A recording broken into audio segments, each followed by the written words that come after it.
SB Global Jobs, the first job consultancy of Haryana. रोजगार दिलाए, बेरोजगारी भगाए। रुचिका जी, हमारे नजर कार्यक्रम में आपका हार्दिक स्वागत है। हम अपने तमाम दर्शकों को ये बताना चाहेंगे कि आज का जो विषय है हमारे नजर कार्यक्रम का, वो बाकी विषयों से जरा सा डिफरेंट है। जैसा कि माना जाता है कि लड़कियों और लड़कों में जो उम्र होनी चाहिए लगभग बराबर सी होनी चाहिए, ज़्यादा 4 या 5 साल का अंतर हो, इससे ज़्यादा होता है तो कलेश की जड़ माना जाता है। लेकिन आज जो हमारे साथ रुचिका मलिक जी हमारे साथ मौजूद है, उनकी विचारधारा तमाम लड़कियों से जरा अलग है। तो हम इनसे ये जानना चाहेंगे कि रुचिका जी, आप अपनी उम्र के लड़कों की बजाय अपने से ज़्यादा उम्र के लड़कों से शादी करना क्यों पसंद करते हैं? उसका एक रीज़न है, और रीज़न काफ़ी स्ट्रॉन्ग है, क्योंकि आजकल की जो युवा पीढ़ी है, स्पेशल गर्ल्स भी, वो चाहती है उन्हें एक मैच्योरिटी लेवल पे एक अच्छा आदमी मिले। आजकल यंगस्टर्स का क्या है, आपस में लव मैरिज करते हैं, ओके, शादी होने के बाद महीने 2 महीने 3 महीने अच्छे बीतते हैं, उसके बाद झगड़े, फैमिलीज इशूज़ होते हैं, ट्रस्ट इशूज़ होते हैं। कुछ लड़कों में होता है, यंगस्टर जैसे होते हैं उनमें कुछ बचकानेपन की वजह से, जैसे शक सबसे बड़ी लड़ाई का जड़, तो यंगस्टर में आपस में इतने झगड़े शुरू हो जाते हैं कि वो बात तलाक तक पहुंच जाती है। नहीं, अब जैसा आप कह रहे हो कि भाई मैं जो शादी करूंगी वो अपने से ज़्यादा उम्र के से करूंगी, बेशक उसका पर्सनल लाइफ चाहे जो मर्जी हो, लेकिन जो उसका लिविंग स्टैंडर्ड है वो हाई होना चाहिए। तो आप ये एक उम्मीद कैसे लगा सकती हैं कि जो पहले जिसने किसी का सहयोग नहीं दिया वो आपका सहयोग नहीं दिया? ऐसा होता है कि समय अनुसार इंसान की सोच और विचार सब बदलते हैं। इंसान को ठोकर लगती है, पहली शादी सक्सेस नहीं होती, उससे आदमी को पता चलता है कि मेरे अंदर क्या कमी थी और उसमें क्या कमी थी। कई ऐसे होते हैं शादी लंबी चलती है, बच्चे हो जाते हैं और आती उम्र में छोड़ देते हैं, होता है ना ऐसा पर्टिकुलर। जैसे मान लो ज्यादा एज में आके लोग कहते हैं हमें डाइवोर्स चाहिए, और कहीं ले भी लेते हैं।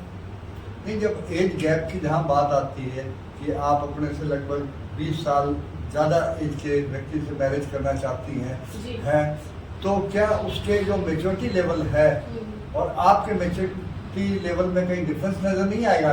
कि जो आपकी इच्छाएं हैं, जो मान लो कि आपकी उम्र 30-35 साल है और आपकी जो इच्छाएं हैं वो इच्छाएं उसकी मर गई हो, और फिर वो आपको कैसे कोऑपरेट करेगा, आपकी फीलिंग्स को कैसे समझेगा?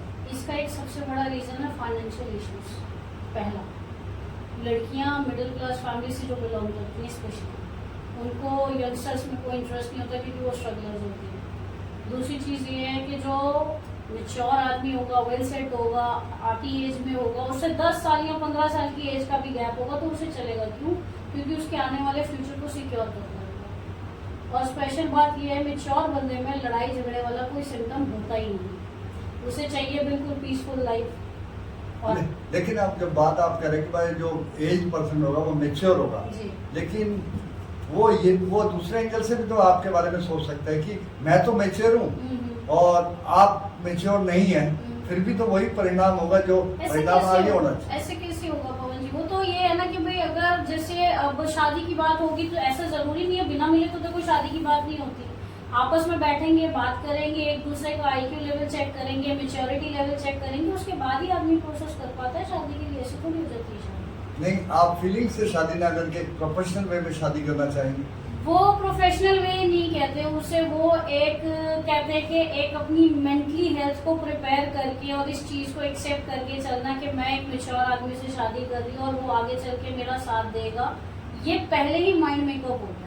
ये अपनी फीलिंग्स को मार कर आगे बढ़ने वाला ऐसा कोई कंसेप्ट नहीं है। ये अपनी इच्छा से लड़की करती है। और आजकल सबसे बड़ा यही इशू है कि जो यंगस्टर आपस में शादी करते हैं वो ज़्यादातर 99% सक्सेस नहीं होते। आफ्टर ऑल पेरेंट्स से ऊपर हो के जो बच्चे शादी कर देते हैं, 85% लोग ऐसे हैं जो शादी उनकी सक्सेस नहीं होती और बाद में वो वापस अपने घर आके बैठ जाते हैं। क्यों? वजह ये है कि सेम एज में शादी करने के बाद उनकी आपस में बनती ही नहीं है।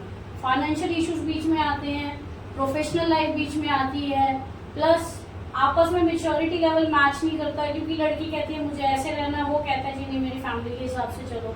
लड़की कहती है मुझे बिल्कुल फ्रीडम ही रहना है, वो कहता है नहीं जी मेरे हिसाब से चलो। तो वो बाउंडेशन और रिस्ट्रिक्शन जो आती है ना, वो यंगस्टर्स के बीच में सबसे बड़ा लड़ाई का मुद्दा ही हुई है। SSP Global Jobs, the first job consultancy of Haryana. रोजगार दिलाए, बेरोजगारी भगाए।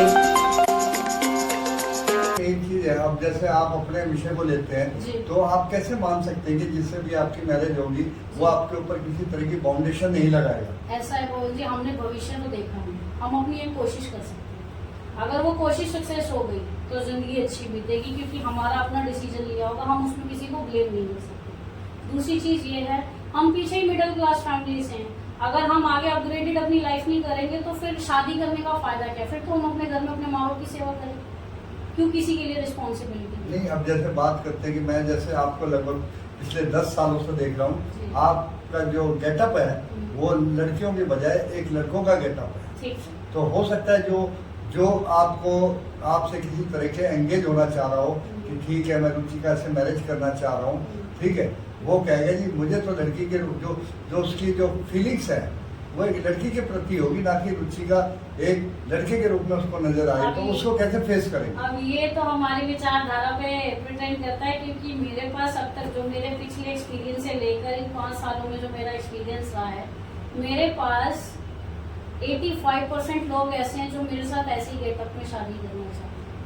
मेरी उनसे मैचअप इसलिए नहीं बन पा रहा है क्योंकि जो मेरी रिक्वायरमेंट्स है वो उनसे मैच नहीं होती और जो उनकी रिक्वायरमेंट है वो मुझसे मैच। जिसमें 2 मुख्य माने जा सकते हैं, एक तो फाइनेंशियल स्टेटस माना जा सकता है और दूसरा एज फैक्टर माना जा सकता है। मेरे हिसाब से जी आप बिल्कुल सही कह रहे हैं, लेकिन उसमें ये है कि अगर मैं अपने प्रोफाइल के अकॉर्डिंगली, जैसे मेरे पास कोई क्वारी आती है मैचअप की, तो उसमें अगर देखा जाए तो मेरे पास कुछ लोगों की ऐसी रिक्वायरमेंट आती है कि वो फाइनेंशियल गुड तो हैं बट उनमें कुछ कमी है।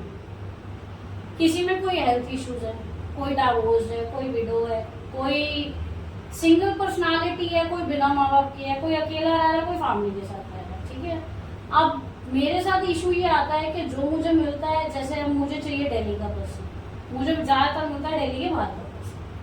अब मैं अपने माँ बाप को छोड़ करके और दूर तो नहीं जा सकती, क्योंकि वो खुद एक हेल्थ इशू से ऐसे गुजर रहे हैं कि उनको भी देखना जरूरी है।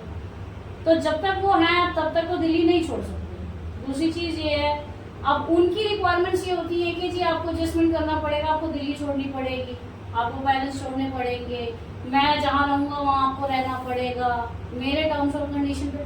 तो जब वो बात आ जाती है ना कि मेरे टर्म्स ऑफ कंडीशन पे आपको जीना पड़ेगा, तो वहाँ थोड़ा मैच नहीं होता। अब जैसे मेच्योरिटी लेवल की हम बात करें कि आप जो अपना जो लक्ष्य रखे हुए हो कि भाई एज फैक्टर कम से कम 20 साल का डिफरेंस होना चाहिए आप और उसमें है, तो क्या आपका जो मेच्योरिटी लेवल है एज के अकॉर्डिंगली वो ज़्यादा है, या जो जिसको आप एक्सपेक्ट कर रहे हैं उनका मेच्योरिटी लेवल आपके इक्वलेंट है? किस चीज़ को आप फैक्टर को मानो? मेरे हिसाब से जो मेच्योरिटी लेवल जिसका ज़्यादा होगा और जिसकी एज ज़्यादा होगी ना, वो इन चीज़ों को समझेगा। SSP Global Jobs, the first job consultancy of Haryana. रोजगार दिलाए, बेरोजगारी भगाए। उसके साथ अनेक और भी तो समस्याएं हो सकती है। समस्याएं हो सकती हैं, उसके साथ हेल्थ इश्यूज हो सकते हैं, उसके साथ वो डिप्रेशन से गुजर रहा हो सकता है, या उसके एक्सपीरियंस में पास्ट में कुछ ऐसा बीता हो जिससे उसके ट्रस्ट इश्यूज क्रिएट हो सकते हैं।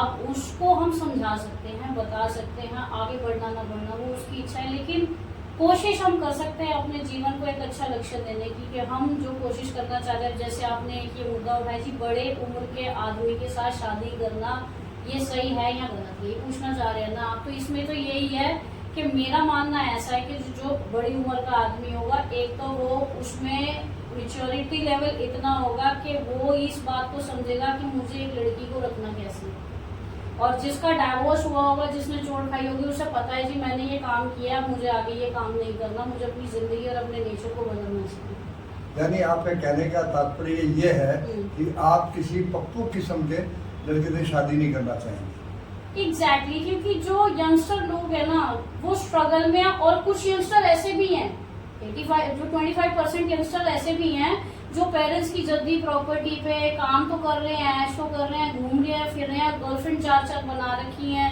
घर में बीवी भी बना रखी है, वो घर में रो रही है, वो बाहर ऐश कर रहे हैं, घूम रहे हैं, लेकिन बीवी को बहुत बंदिश है। समझ रहे हैं मेरी बात? अब जो बिजनेसमैन का बेटा होगा ना, बिजनेस टाइकून होगा, वो बिजनेस तो कर रहा है लेकिन अपने साथ अपनी बीवी को चीट कर रहा है, अपने घर में चीट कर रहा है, बाहर 6-6 गर्लफ्रेंड्स हैं, गाड़ियों में घूम रहे हैं दिल्ली में जगह जगह, और फिर अगर कुछ बात होती है तो जी कहते हैं जी हमने तो सब कुछ दे रखा है फिर भी खुश नहीं है। तो धोखा तो उसमें भी हो गया ना। अब एक आदमी 6-6 औरत के साथ घूम रहा है बाहर, और घर में बीवी रो रही है, बैठ रही है, इंतजार कर रही है, बच्चे हैं घर में, कोई टेंशन नहीं, कोई क्यों, क्योंकि पेरेंट्स का जल्दी पैसा है। और जो मेच्योर आदमी होता है ना, उसने अपनी मेहनत से कमा रखा होता है, और वो धक्के खा के जिसने अपना घर संभाल रखा होता है, जब छूट छुटैया होता है तो उसे पता होता है कि अब मुझे जीवन में ये काम नहीं करना है। नहीं, हो सकता है कोई आने वाला व्यक्ति आपको काफी खुश दे और आपकी बातों से सहमत भी हो जाए, लेकिन जहाँ बात आती है बाउंडेशन की, तो वो एक पारिवारिक दृष्टिकोण से कहीं ना कहीं तो आप पे भी किसी ना किसी तरह की बाउंडेशन लगाएगा, फिर उसको कैसे मैनेज करोगे? बिल्कुल लगाएगा बाबा जी। इसमें क्या होता है ना कि देखो हम शादी कर रहे हैं, उसमें हमारी रिस्पॉन्सिबिलिटी बनती है कि जिससे हम शादी कर रहे हैं उसका ध्यान रखना हमारी जिम्मेदारी। अगर वो हमारी रिस्पॉन्सिबिलिटी ले रहा है, हमारा भी फर्ज बनता है कि उसको हमारी तरफ से कोई कमी नहीं है। और जो भी लड़की शादी कैसे करती है ना, वो इन चीज़ों को समझती है, उसका माइंड मेकअप ऑलरेडी होता है। और 85% लड़कियां ऐसी हैं जो आज की डेट में यंगस्टर से शादी करना ही नहीं चाहती। वो कहती है चाहे विडो हो, डाइवोर्स हो, लेकिन सिंगल पर्सनालिटी हो, और मैं उसे एक्सेप्ट कर लूंगी। बस फाइनेंशियल स्टेटस गुड होना चाहिए ताकि मेरे आने वाले भविष्य में मेरे बच्चों को, मुझे कोई प्रॉब्लम ना हो, मुझे अपने माँ बाप के आगे हाथ ना फैलाना। SSP Global Jobs, the first job consultancy of Haryana. रोजगार दिलाए, बेरोजगारी भगाए। अब जैसे युवा लड़कियां हैं, उनकी सोच ये रहती है कि लड़का पैसे वाला हो, ठीक है, और माँ बाप का अकेला हो, और एक तरह से वो पप्पू हो कि वो किसी तरह की बंदिश ना लगाए, और जो अगर दिन को रात कहे तो दिन को रात कहे, रात को दिन कहे तो रात को दिन कहे। तो आप में और उसमें जमीन आसमान का अंतर नजर आता है, तो वो डिफरेंस क्या है, वो आपके लिए यूजफुल रहेगा? उसे इंग्लिश लैंग्वेज में देखा जाए तो कॉम्प्रोमाइज कहते हैं जिंदगी का, है ना। और लड़कियां कॉम्प्रोमाइज कर देती हैं सिर्फ पैसे के लालच में। लेकिन मैं ऐसा मानती हूँ कि पैसा ही सब कुछ नहीं होता जिंदगी में, भावनाएं भी मैटर करती हैं, और आपस की बॉन्डिंग भी मैटर करती है, और आपस की केयर भी मैटर करती है। वो लड़कियां जो ये काम करती हैं जी, हमें किसी भी तरीके का कोई आदमी मिल जाए और पैसे वाला हो, और जी बस हम जो कहें बस वो वही करे, तो ऐसे तो ये तो डॉल से एक शादी करना हो गया जी। आपने एक डॉल ले लिया, आपने उससे शादी कर लिया, आपने दुनियादारी से मुक्ति ले लिया, और आपने अपनी जान छुड़ा ली। ये वो लड़कियां होती हैं, उन किस्म की लड़कियों में से होती है जिनको सिर्फ समाज से बातें ना सुननी पड़े, ताने ना सुननी पड़े कि भाई मैंने शादी नहीं करी, मैंने बच्चे नहीं करे, ये वो सेक्रीफाइस होता है। तो आप युवाओं को क्या मैसेज देना चाहिए, चाहे लड़का हो चाहे लड़की हो, उनको क्या मैसेज देना चाहिए कि समय के अनुसार उन्हें किस तरह का फैसला लेना चाहिए? देखो जी, मैं तो आज की युवा पीढ़ी को यही मैसेज दूंगी, अगर आप लोग आपस में, चाहे यंग एज के लड़के लड़कियां हों, चाहे यंग एज की लड़कियां मिच्योर आदमी से शादी करती हैं, वो ये सोच के करें कि अगर आप किसी से भी शादी करो, आप यंग एज के आदमी से शादी करो या आप मिच्योर एज के आदमी से शादी करो, फर्क नहीं पड़ता। लेकिन अगर आपका अपना कॉन्फिडेंस लेवल ये कहता है कि आप निभा सकते हो, तो आप किसी की जिंदगी में उसके साथ बढ़ो, अदरवाइज आप लोग किसी की जिंदगी खराब मत करो। इससे बढ़िया है कि आप शादी ना ही करो तो ज्यादा बेटर है। और अगर आपका कॉन्फिडेंस लेवल इतना पक्का है कि हाँ आप सारी जिंदगी निभा लोगे अपने अकॉर्डिंगली कि जी मैं यंग एज के आदमी के साथ निभा सकती हूँ, तो वो विद दैट, कोई प्रॉब्लम ही नहीं है। और आपको लगता है कि जी नहीं मुझे यंग एज का आदमी नहीं चाहिए, मुझे पता है ऐसे झगड़े होंगे मेरे पास में, मेरे घर में कोई भी लड़की ऐसे सक्सेस नहीं है और मैंने देखा है और मैं नहीं कर पाऊंगी, तो बिल्कुल नहीं करनी चाहिए। वो अपने हिसाब से ही करे जैसे भी शादी करनी है। आपका हमारे कार्यक्रम में आने के लिए हार्दिक धन्यवाद।